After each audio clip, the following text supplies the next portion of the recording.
The course today will look at the benefits of using tasks, how to add the GP switchboard button to your toolbar, using the GP tasking switchboard to create a new task, how to locate and display tasks, how to process a task including actions and updates, and how to access patient tasks.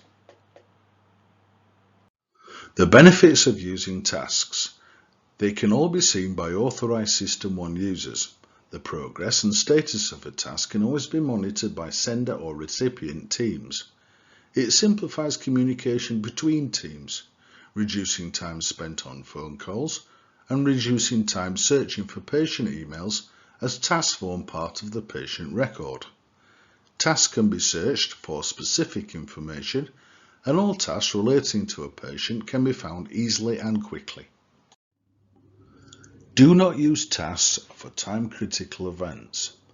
A time-critical event is anything that requires an urgent response or action, such as urgent crisis reviews, urgent medication reviews and prescriptions, reviewing a syringe driver, review of an anticipatory medication, palliative care emergencies, urgent request to contact clinician, urgent request for treatment or review, or suspected sepsis. It is not appropriate to use tasks for these events. Introducing the GP Tasking Switchboard. It's a navigation tool that helps identify the correct unit and team for the task. It helps by pre-filling the new task window with the correct basic details, including the patient's name, unit, team or group. To send a task using the switchboard, open the patient record first. Click the Tasking Mental Health button from the main toolbar and the switchboard will open, showing the mental health teams currently involved with the patient, including the current referral allocations and the health professional involved. This also includes the mental health team task buttons at the bottom. Each referral can be expanded to show more details by clicking the down arrow. The full details can be seen by using the scroll bar to the right.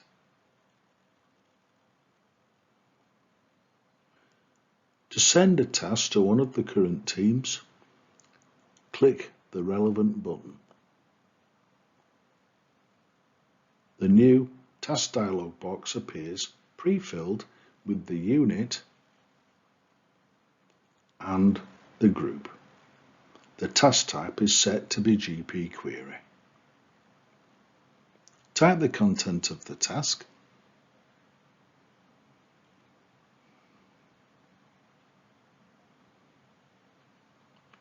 A flag can be set to indicate the expected response time for the task.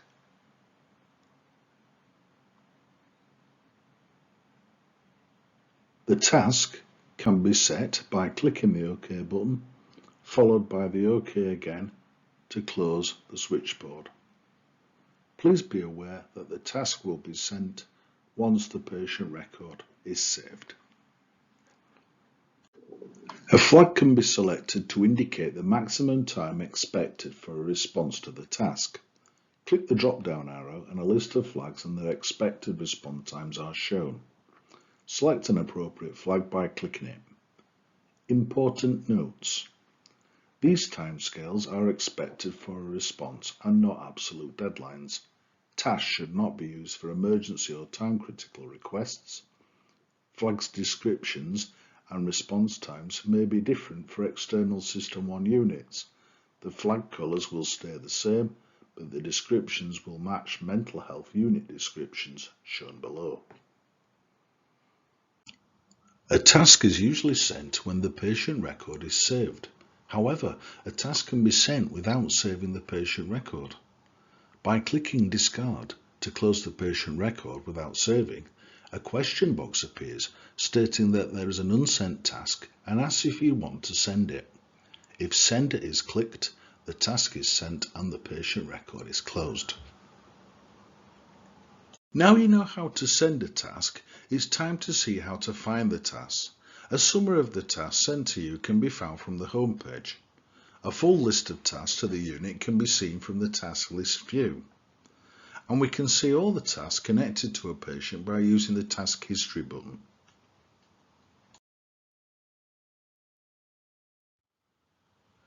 To access your task summary window from the home screen, click on the Task button found on the To Do menu. A summary of tasks assigned to you and your team will appear. On the left-hand side of the window are your personal tasks. On the right side are the tasks for your team. Note the location of the Task List button. Another new and quick feature to SystmOne is the Task History button. This is a quick way of seeing patient appointments, visits and tasks. Ensure the patient record is open and click the Task History button from the toolbar. The Appointments, Visits and Tasks window will appear. Click the Task tab to show the list of patient tasks. Whichever task is selected from the list, the contents of the task is displayed below. The Task List window shows SystmOne tasks in greater detail. There are at least 3 methods to open the Task List window. The most popular are, from the menu bar, click Workflow followed by Task List. Or use the keyboard shortcut Ctrl and T. And finally, from the Task Summary window, you can click Task List. The All Tasks view shows a full list of uncompleted tasks and a preview of the task selected. Let's look at the details contained within the task list. Patient is the name of the patient connected to the task. Unusual branch shows the unit that the patient is referred to. Updated and by shows the date in which the task was last updated and who did it. DOB is the patient's date of birth and 4 is the intended recipient of the task. Task displays the task type. This is usually set when the task is created. Status indicates the progress of the task from not started through to completed. Due date is the date that the task should be completed by. Started is a tick box to quickly indicate started tasks. Flags.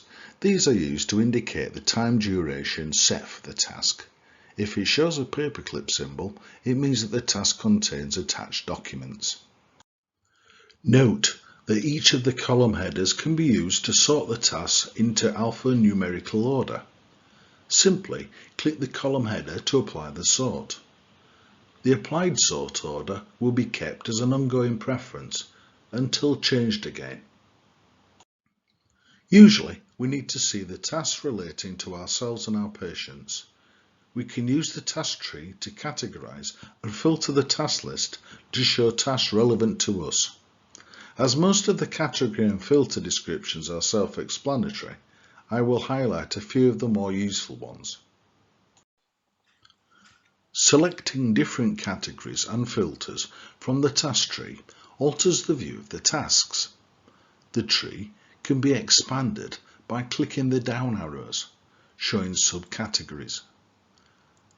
The subcategories show task types, groups and teams. These can be further expanded to show task types. The numbers show how many tasks there are in each category or filter. All open tasks shows all the uncompleted tasks for your unit. The number in brackets shows how many tasks there are. Unassigned tasks show tasks that have not been yet assigned to a team or group. The number of tasks in this category should reduce over time as the tasking switchboard will automatically assign tasks to a specific group or team.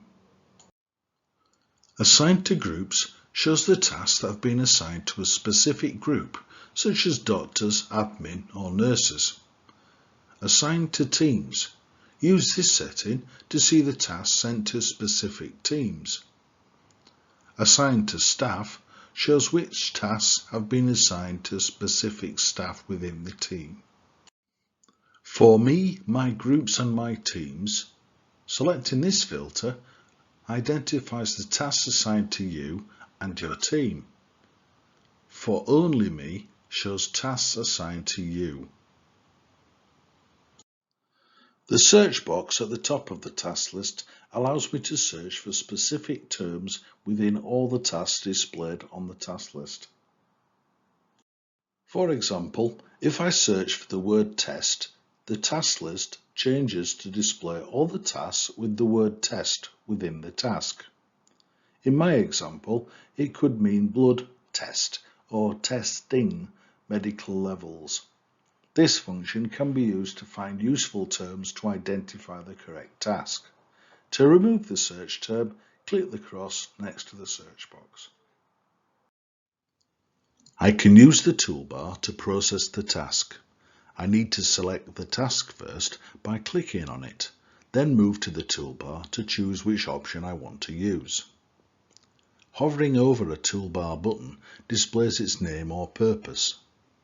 One additional option on the toolbar is the search function.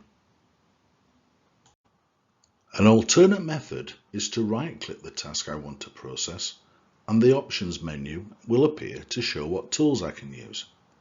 The tools available to me are shown in bold. A grayed out tool indicates that it's not available for me to use.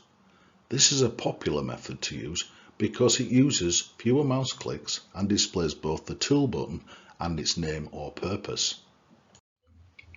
There are certain tasks that can only be completed by actioning them. These can be identified when right-clicking a task. The action option is shown in black rather than grayed out.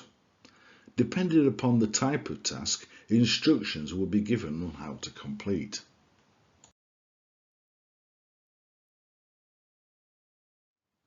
We just received a new task.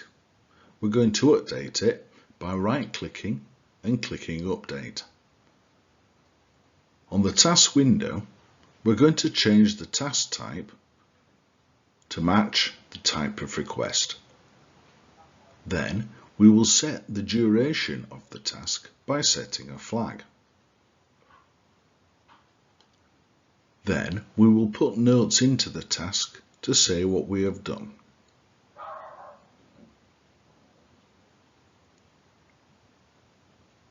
Then we will set the team that is going to complete the task within our area. Once we've finished, click OK, and the task has been updated for a new team. The team has received the task. We can see from the history what's required and what work's been done to it. We're going to update it by right-clicking an update. We'll put the comment in to show what we've done with this task. And finally, we're going to set the status as completed as it's now been done. Click OK, and you can see that the task now shows as completed. The history also shows the updated information.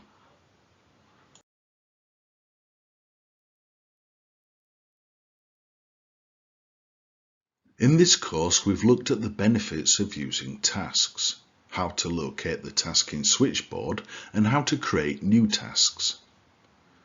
Finding patient tasks using the task history function, and updating the task list to action and update tasks, reassign tasks, changing the task status, and how to complete a task.